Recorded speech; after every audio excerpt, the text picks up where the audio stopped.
கொத்துக்கறி செய்யலாம் சரிங்களா. சூப்பரான ஸ்டைலில் சாப்பாடு டிஃபன் எல்லாத்துக்கும் உகந்த மாதிரி. அதுக்கு ஒரு பேனில் 3 டீஸ்பூன் எண்ணெய், லைட்டாக எண்ணெய் காயிடும். கழிச்சு பட்டை, ஏலக்காய், லவங்கம், கல்பாசி நாலுமே போட்டுக்கலாம். போட்டு லைட்டாக மிக்ஸ் பண்ணுங்க. லைட்டாக எண்ணெயில் பொரியட்டும். லைட்டாக பொரிச்ச உடனே இஞ்சி பூண்டு இன்னும் தட்டி வச்சுருக்கோம். சரிங்களா. ஒரு சின்ன துண்டு இஞ்சி, ஒரு 5 பல் பூண்டு. நம்ம 1/2 கிலோ மட்டன் கொத்துக்கறி அது செய்ய போகிறோம் சரிங்களா. அந்த எண்ணெயில் இஞ்சி பூண்டும் நல்லா ஃப்ளேவர் ஆகட்டும். பூண்டு நசுக்கி அதில் போட்டு நல்லா பொழுக்கு எப்படி சொல்கிறது ஒரு ஃப்ரை ஆகிடுச்சு. இந்த ஸ்டேஜில் ஒரு 100 கிராம் வெங்காயம் சரிங்களா. வெங்காயம் நல்லா வதங்கட்டும். வெங்காயம் போட்டு ஒழுங்கு வதங்கிடுச்சு. இந்த ஸ்டேஜில்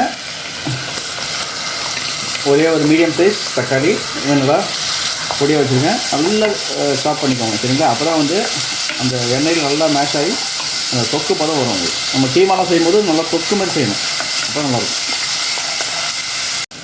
தக்காளி ஒழுங்கு நல்லா மேஷ் ஆகிடுச்சு. இந்த ஸ்டேஜில் நம்ம ஒரே ஒரு மீடியம் சைஸ் உருளைக்கிழங்கு இது மாதிரி கொஞ்சம் சின்ன சைஸில் கட் பண்ணிக்கோங்க. கட் பண்ணி நல்லா வதக்கிக்கோங்க. இது எண்ணெயிலே ஃப்ரை ஆகும் சரியா. உருளைக்கிழங்கு போட்டு ஒரு 5 நிமிஷம் நம்ம நல்லா வதக்கணும். ஓரளவுக்கு குக் ஆகிடுச்சு. இந்த ஸ்டேஜில் நம்ம வச்சுருந்த மட்டன் கொத்தன கறி சரியா, நல்லா மின்ஸ் மீட் இது போட்டு நல்லா அந்த மசாலா கூட மிக்ஸ் பண்ணிக்கோங்க.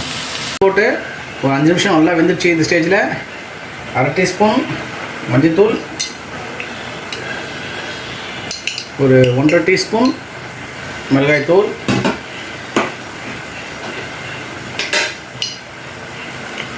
ஒரு 1 டீஸ்பூன் கரம் மசாலா போட்டு நல்லா மிக்ஸ் பண்ணிக்கோங்க.